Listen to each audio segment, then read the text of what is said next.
Hello students, good morning.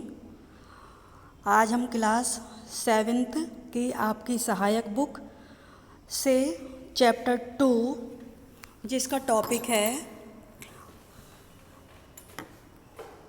Bhishma प्रतिज्ञा पढ़ेंगे। जैसा कि आपने पहले चैप्टर में देखा था कि किस तरह गंगा अपनी 8वीं संतान को शांतनु को सौंपकर वापस चली जाती है। तो उसके बाद जो शांतनु हैं वो अपने पुत्र को पाकर बहुत ही खुश होते हैं। 4 वर्ष इसी तरह से और बीत जाते हैं। एक दिन राजा शांतनु यमुना तट की ओर घूमने गए तो वहाँ एक अप्सरा सी सुंदर एक लड़की को देखकर बड़े ही प्रभावित हुए, जिसका नाम था सत्यवती। गंगा के वियोग के कारण राजा के मन में जो विराग यानी कि दुख, किसी से बिछड़ने के बाद जो दुख होता है उसे विराग बोलते हैं, विराग छाया हुआ था। वह इस युवती को देखते ही विलीन हो गया। विलीन यानी खो जाना। उस सुंदरी को अपनी पत्नी बनाने की इच्छा उनके मन में जागृत हो उठी और उन्होंने सत्यवती से विवाह का प्रस्ताव रखा। सत्यवती ने कहा कि मैं आपकी पत्नी बनने को तैयार हूँ। राजा शांतनु ने जब अपनी इच्छा उन पर प्रकट की तो उसने कहा कि वह उनके पिता से उसकी आज्ञा ले।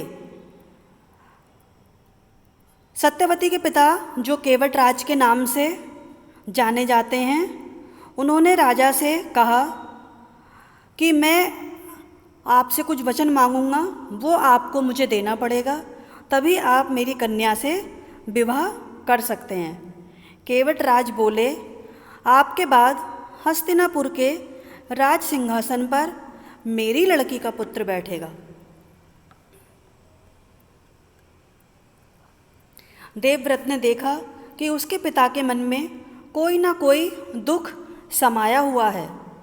जब काफ़ी समय बीत गया और राजा ने केवटराज की बात नहीं मानी तो जो देवव्रत था वो अपने पिता का दुख सहन नहीं कर सका।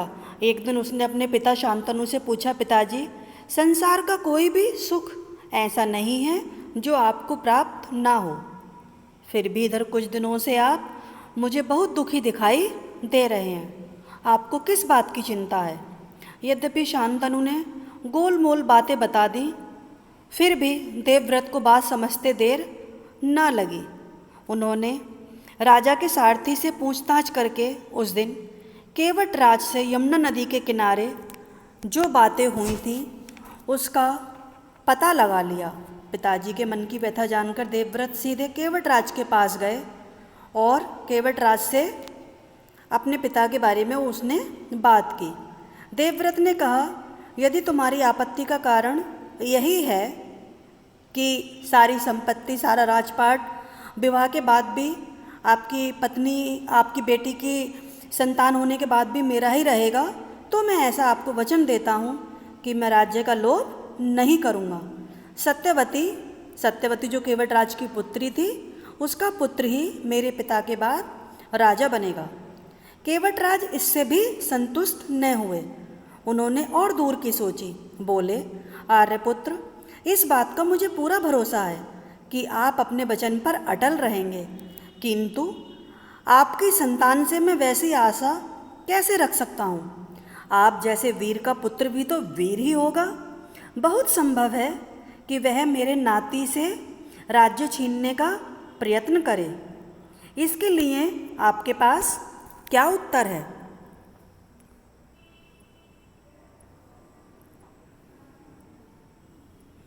केवटराज का प्रश्न अप्रत्याशित था।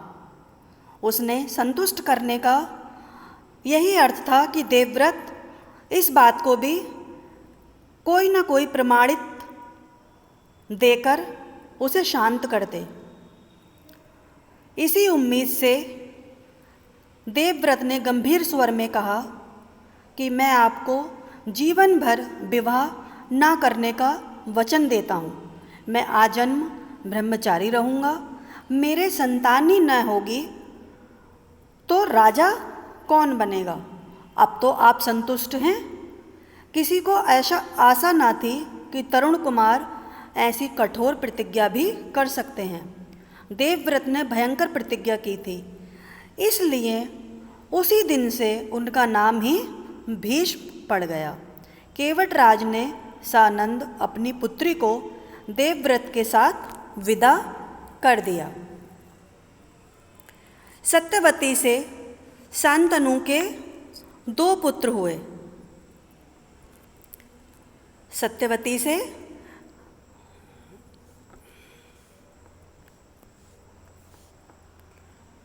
विचित्रवीर्य, चित्रांगद और विचित्रवीर्य। शांतनु की मृत्यु के पश्चात हस्तिनापुर के सिंहासन पर बैठे उनके युद्ध में मारे जाने पर विचित्रवीर्य की 2 रानियां थीं, अंबिका और अंबालिका। अंबिका के पुत्र थे धृतराष्ट्र और अंबालिका के पुत्र पांडु। धृतराष्ट्र के पुत्र कौरव कहलाए और पांडु के पांडव। महात्मा भीष्म शांतनु के बाद से कुरुक्षेत्र युद्ध का अंत होने तक उस विशाल राजवंश के सामान्य कुलनायक और पूज्य बने रहे। शांतनु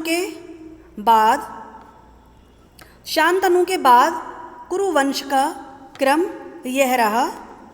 देखिए इस तरह से सबसे पहले देखते हैं कि शांतनु की 2 रानियां, गंगा से जन्म हुआ देवव्रत का, सत्यवती से चित्रांगद, विचित्रवीर्य की 2 रानियां।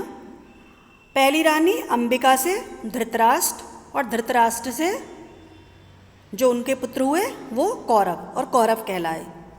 इधर अंबालिका से जो उनकी दूसरी रानी थी, अंबालिका से पांडु का जन्म हुआ और पांडु की जो संतान थी वो 5 थे, तो पांडु की संतान होने के लिए वो पांडव कहलाए।